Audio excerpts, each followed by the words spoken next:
প্রিয় শিক্ষার্থীরা, আশা করি তোমরা ভালো আছো। তো আজকের এই অনলাইন ক্লাসে তোমাদেরকে স্বাগতম। তো আমার আজকের পাঠ্যসূচি হলো নবম দশম শ্রেণী নবম দশম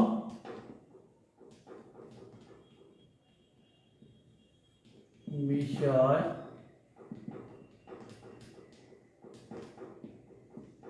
গণিত এবং আলোচ্য বিষয় হলো পরিমিতি।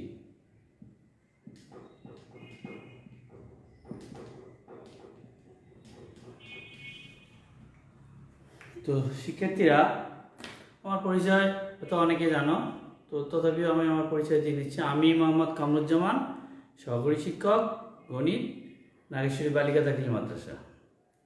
তো প্রিয় শিক্ষার্থীরা, তো আমাদের আজকে আলোচ্য বিষয় হলো পরিমিতি। তো পরিমিতি কি সেটা আমাদের জানা দরকার। তো পরিমিতি হলো গণিতের একটি বৃহৎ শাখা, যেখানে জ্যামিতিক আকৃতির বিভিন্ন মাপযোগ নেওয়া হয়। আর এই মাপযোগটা হলো কোনো বস্তু বা ঘটনার একটা হলো যে মানে সংখ্যাতত্ত্ব মাপ। আর এই মাপটা নির্ভর করে হলো যে বিভিন্ন তথ্যের প্রাসঙ্গিক এবং হলো যে নিয়মানুগত্যতার উপর। তো এই পরিমিতিতে আসলেই যে জ্যামিতিক আকৃতির বলতে হলো যে ত্রিভুজ, চতুর্ভুজ, বেলন ইত্যাদির ক্ষেত্রফল, আয়তন, পরিসীমা এগুলো নির্ণয় করা হয়। তো এই পরিমিতির মধ্যে আজকে আমাদের আলোচ্য বিষয় হলো যে কোনো ত্রিভুজের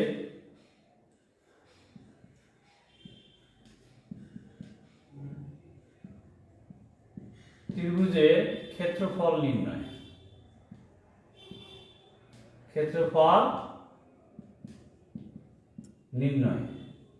তো প্রিয় শিক্ষার্থীরা, আমরা এতদিন ত্রিভুজের ক্ষেত্রফল নির্ণয়ের জন্য একটা সূত্র পড়ে আসছিলাম, যে ত্রিভুজের ক্ষেত্রফল ইকুয়াল টু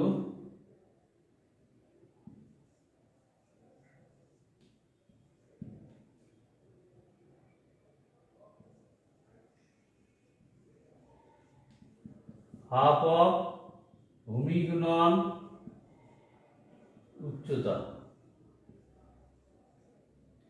এটা আমরা অনেক আগ থেকে সূত্র হিসেবে পড়ে আসতেছি বা আমাদের অনেকেরই মুখস্থ আছে।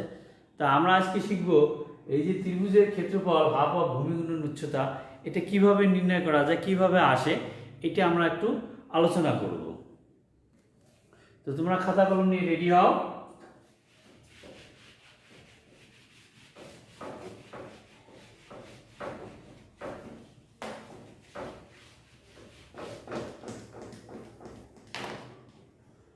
তো প্রিয় শিক্ষার্থীরা, একটু লক্ষ্য করো,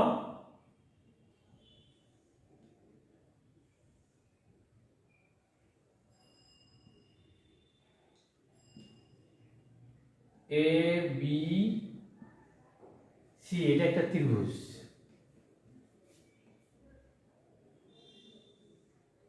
এবং এ ত্রিভুজের শীর্ষ বিন্দু এ হইতে বিসি এর উপর এডি লম্ব এঁকে নিই। তো এই যে একটা ত্রিভুজ, এই ত্রিভুজের ক্ষেত্রফল হবে হাফ অফ ভূমি গুণন উচ্চতা। অর্থাৎ এই ত্রিভুজ অনুযায়ী যদি আমরা এটা লিখতে যাই, তাহলে লিখতে হবে যে ত্রিভুজ এ বিসি এর ক্ষেত্রফল equal to half of BC গুণন এডি। অর্থাৎ এখানে বিসিটা হলো ভূমি এবং এডিটি হলো উচ্চতা। তাই এটা আমরা নির্ণয় করবো যেভাবে নির্ণয় করা যায় আসলেই। তো প্রিয় শিক্ষার্থীরা, আমরা যদি বিসিকে যদি বি ধরে নিই আর এই উচ্চতাটা যদি এইচ ধরে নিই, তাহলে এখানে হলো যে ভূমি বি এবং উচ্চতাটা, এখন এটাকে আমাদের নির্ণয় করতে গিয়ে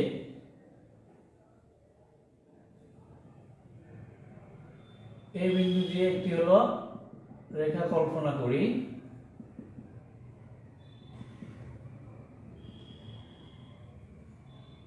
ইএফ এবং বি বিন্দু থেকে ইএফ এর উপর একটি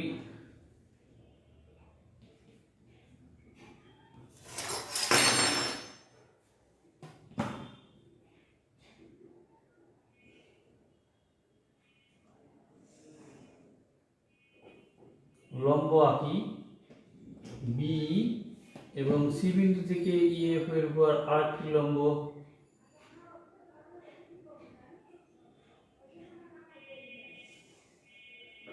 আমরা এঁকে নিই। রেখাটাকে একটু সংযোগ করে দিই।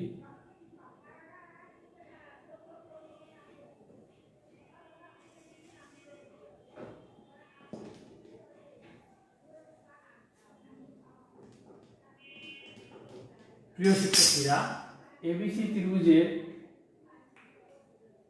এ বিন্দু দিয়ে বিসি এর সমান্তরাল করে একটি রেখা টানলাম ইএফ এবং এবিসি ত্রিভুজের বি ও সি বিন্দু থেকে ইএফ এর উপর যথাক্রমে বি এবং হলো যে সিএফ লম্ব আঁকলাম। ফলে এটা একটা কিন্তু আমাদের আয়তক্ষেত্র তৈরি হলো।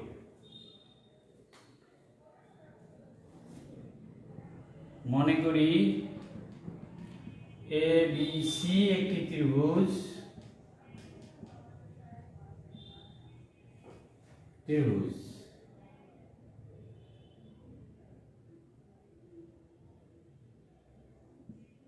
ইহার শীর্ষবিন্দু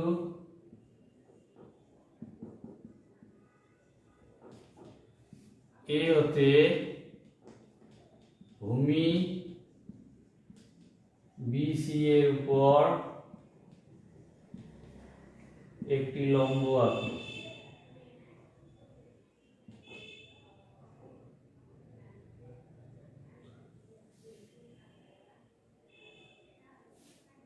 একটি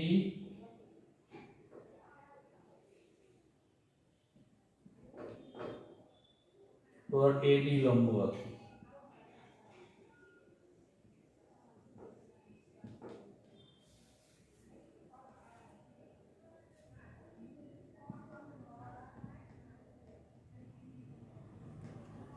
এখন এ বিন্দু দিয়ে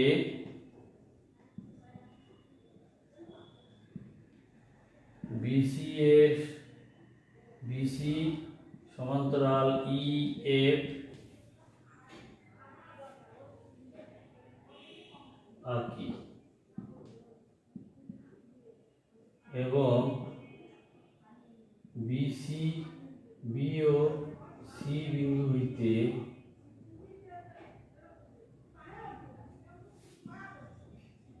হচ্ছে ই এফ এর উপর যথাক্রমে পি ও সি এফ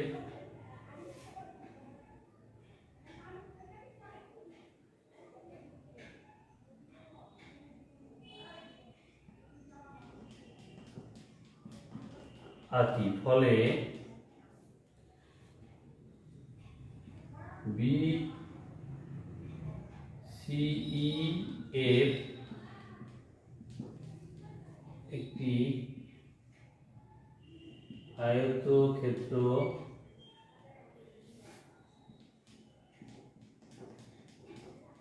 তৈরি হয়। তো প্রিয় শিক্ষার্থীরা, তাহলে এই যে আমাদের এবিসি ত্রিভুজে বিসি রেখা সমান্তরাল করে এই বিন্দু দিয়ে আমরা ইএফ রেখা টানলাম এবং বি ও সি বিন্দু থেকে ইএফ এর উপর বি এবং সিএফ লম্ব অঙ্কন করলাম। ফলে এটা একটা বিসিইএফ একটি আয়তক্ষেত্র তৈরি হলো। এখন এই যে আয়তক্ষেত্রের মধ্যে এবিসি একটি ত্রিভুজ, এই ত্রিভুজটা অবশ্যই আয়তক্ষেত্রের অর্ধেক হবে বা আয়তক্ষেত্রটা হলো ত্রিভুজের দ্বিগুণ। তো তোমাদের অবশ্যই তোলা হয়েছে।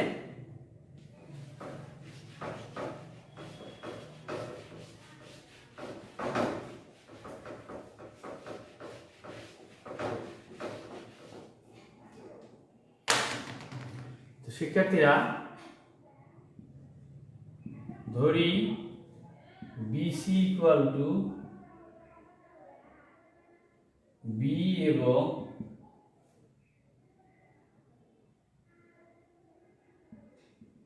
এডি equal to CF equal to B equal to H. তাহলে এবি ত্রিভুজ ক্ষেত্র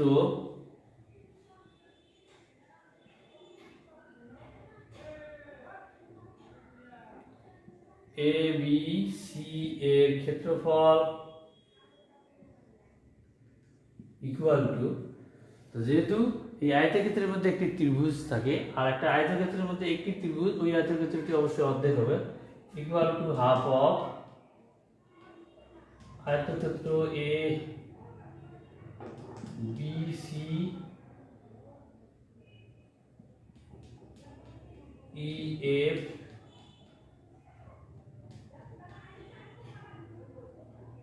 ক্ষেত্রের ক্ষেত্রফল। তো প্রিয় শিক্ষার্থীরা, তো আমরা জানি যে আয়তক্ষেত্রের ক্ষেত্রফল হলো দৈর্ঘ্য গুণন প্রস্থ। তাহলে দৈর্ঘ্য গুণন প্রস্থ লিখি। তাহলে এই আয়তক্ষেত্রের দৈর্ঘ্য গুণন প্রস্থ কত? তাহলে আয়তক্ষেত্রের দৈর্ঘ্য গুণন প্রস্থ হলো বিসি গুণন CF equal to half of BC গুণন AD equal to half of B গুণন H equal to half of ভূমি গুণন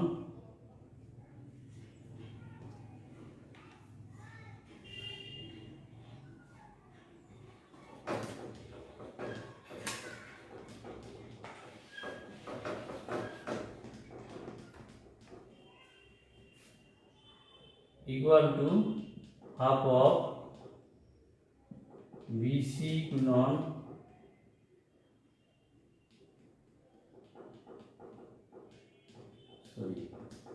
B গুণন H equal to half of BH equal to half of ভূমি গুণন উচ্চতা। তো প্রিয় শিক্ষার্থীরা, তো এইভাবে আমরা বের করলাম যে ত্রিভুজের ক্ষেত্রফল হাফ অফ ভূমি গুণন উচ্চতা। এখন তোমাদের পরীক্ষায় যদি এরকম আসে উদ্দীপকে একটা ত্রিভুজ দিয়ে দিল খ নম্বরে, যে ত্রিভুজটির ক্ষেত্রফলের দৈর্ঘ্য প্রস্থ ভূমি উচ্চতা এবং হলো যে বা কোনো বাহুর দৈর্ঘ্য দেওয়া থাকলো না, শুধুমাত্র একটা উদ্দীপকে একটা ত্রিভুজ এঁকে দিল এবিসি। এখন এবিসি দিয়ে বললো যে কোনো একটা খ বা গ নম্বরে যে ত্রিভুজটির ক্ষেত্রফল নির্ণয় করো, সেক্ষেত্রে আমাদেরকে এভাবেই ত্রিভুজের ক্ষেত্রফল নির্ণয় সূত্রটা প্রতিপাদন করতে হবে। আশা করি তোমরা বুঝতে পারতেছো। তা আমরা এখন যে এই ত্রিভুজের ক্ষেত্রফল রিলেটেড যে সমস্যাগুলি তা নিয়ে একটু আলোচনা করব।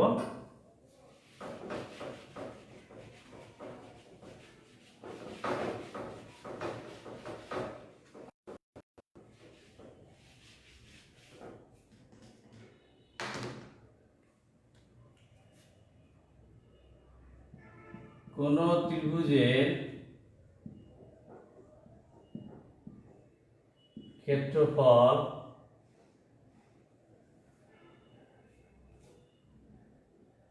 (625 বর্গ মিটার) এবং লম্ব 5 মিটার হলে ত্রিভুজটি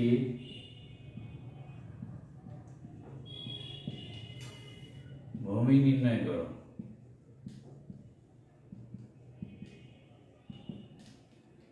তো প্রিয় শিক্ষার্থীরা, এটা হলো আমাদের ত্রিভুজ রিলেটেড একটা সমস্যা, যেখানে দেওয়া আছে কোনো ত্রিভুজের ক্ষেত্রফল 625 বর্গ মিটার এবং লম্ব 5 মিটার হলে ত্রিভুজটির ভূমি নির্ণয় করো। তাহলে এই ত্রিভুজটির ভূমি নির্ণয় করতে গেলে আমাদেরকে কি করতে হবে, যে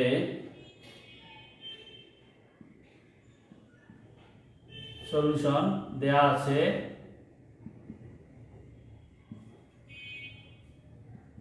ত্রিভুজের ক্ষেত্রফল 625 বর্গ মিটার এবং উচ্চতা 5 মিটার। তাহলে আমরা কি করব, যে আমরা জানি হাফ অফ ভূমি গুণন উচ্চতা ইকুয়াল টু ত্রিভুজের ক্ষেত্রফল। তাহলে বা হাফ গুণন ভূমি গুণন 5 ইকুয়াল টু 625, বা ভূমি ইকুয়াল টু 265 ইন্টু 2/5।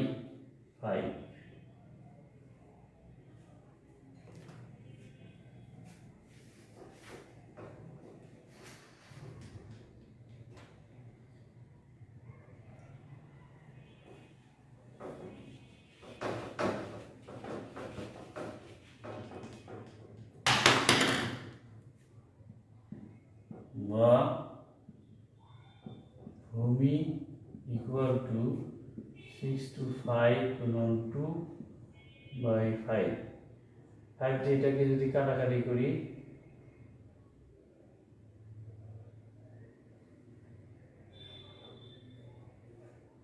পঁচিশ,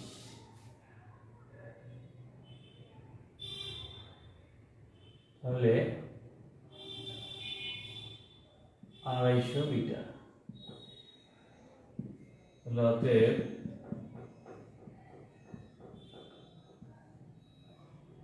ত্রিভুজটির ভূমি ইকুয়াল টু হলো 250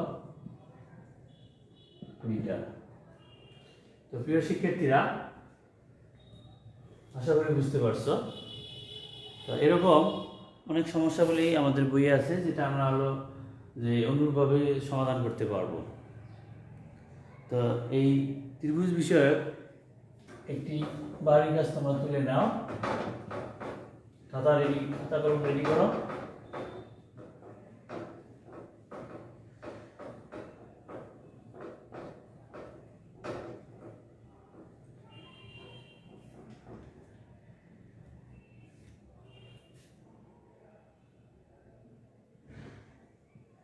কোন ত্রিভুজে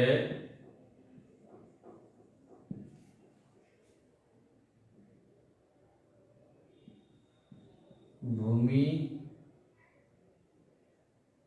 125 মিটার এবং উচ্চতা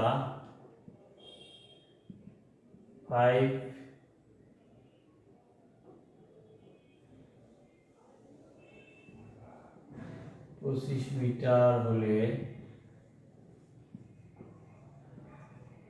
ত্রিভুজটির ক্ষেত্রফল নির্ণয় করো। এটা তোমরা তুলে নাও খাতায়। এটা তোমাদের জন্য বাড়ির কাজ থাকলো। এটা তোমরা পরবর্তী তোমাদের বার্ষিক পরীক্ষার হলো ধারাবাহিক মূল্যায়ন, বার্ষিক পরীক্ষার ধারাবাহিক মূল্যায়ন হিসেবে কাজ করবে। এটা তোমরা করে তোমাদের প্রতিষ্ঠানে জমা দিও। তো প্রিয় শিক্ষার্থীরা, আমরা এখন আলোচনা করব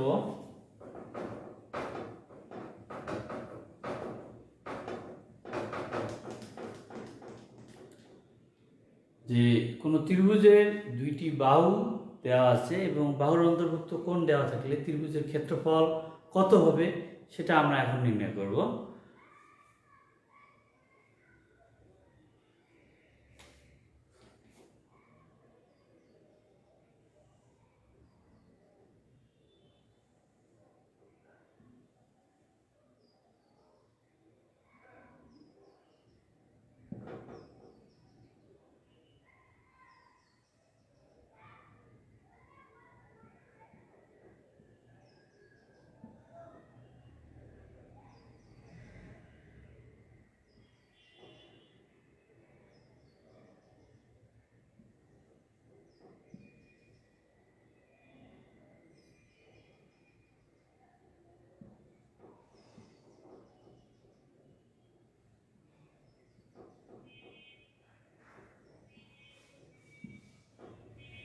প্রিয় শিক্ষার্থীরা, মনে করি এটা একটা ত্রিভুজ এবিসি, একটা ত্রিভুজ যার এডি হলো লম্ব দেওয়া আছে এবং সেই কোণটা থিটা কোণকে যদি বিবেচনা করা হয় তাহলে এই যে থিটা কোণের অন্তর্ভুক্ত থিটা কোণ যে বিবেচনা করা হবে তাহলে এই ত্রিভুজের বিসি বাহু ধরি নেওয়া যায় যে বি ও সি দুটি বাহু দেওয়া আছে এবং এদের অন্তর্ভুক্ত কোণ যদি থিটা হয় তাহলে এদের এই ত্রিভুজের ক্ষেত্রফল কত হবে। তো এই এবিসি একটা ত্রিভুজ, এই ত্রিভুজে এডি লম্ব, বিসি ইকুয়াল টু বি এবং এসি ইকুয়াল টু সি এবং এবি ইকুয়াল টু হলো এ যদি হয় তাহলে এখানে সি কোণকে যদি আমরা বিবেচনা করি, আমরা আগের থেকে আমরা পূর্বে থেকে আমরা জানি যে ত্রিভুজের ক্ষেত্রফল হাফ অফ বি গুণন উচ্চতা। তাহলে ত্রিভুজ এ বি সি এর ক্ষেত্রফল ইকুয়াল টু হাফ অফ ভূমি বিসি গুণন উচ্চতা হলো এইটা। কিন্তু যেহেতু আমাদের কোনটা বিবেচনা করতে হবে এই জন্য এখন হলো যে সিডি লম্ব অভিক্ষেপটা আমাদের করতে হবে। তা আমরা এখানে একটু করতে পারি, সি কোণকে বিবেচনা করলে তাহলে ত্রিভুজ এ সি ডি এ এখন সাইন থিটা ইকুয়াল টু এডি ভাগ এসি বা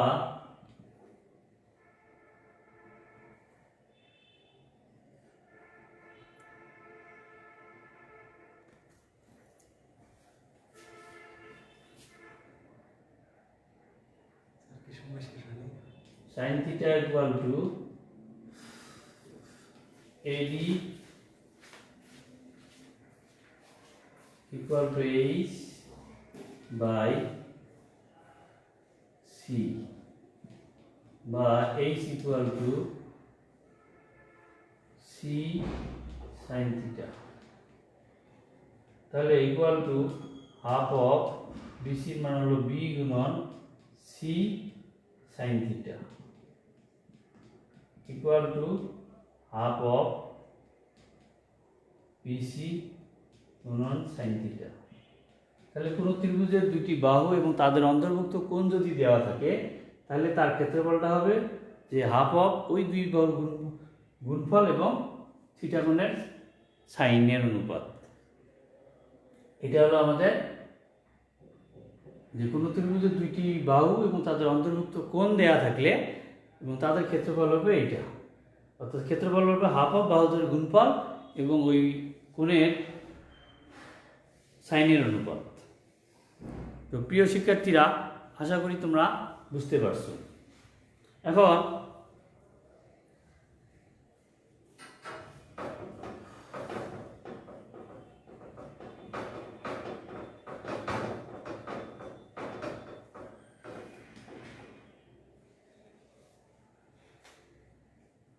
যদি প্রশ্নে এরকম থাকে যে কোনো ত্রিভুজের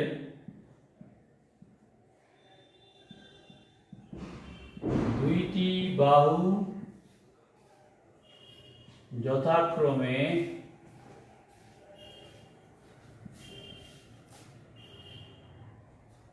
30 মিটার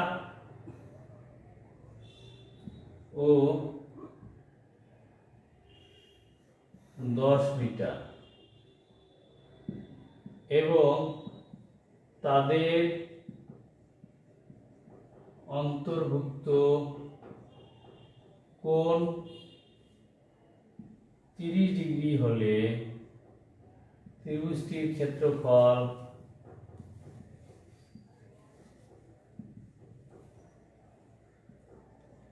নির্ণয় করো।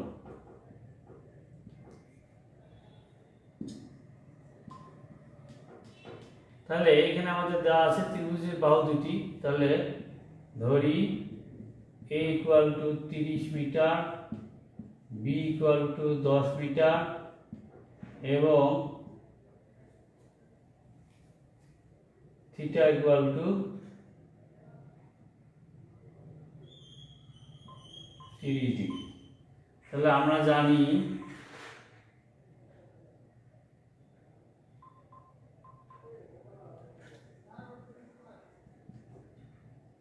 ত্রিভুজের ক্ষেত্রফল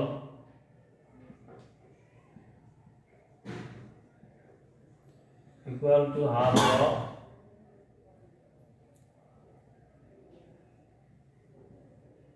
AB গুণন সাইন থিটা। তাহলে এখানে AB এর মান কত? 30 গুণন 10 গুণন সাইন 30 ডিগ্রি।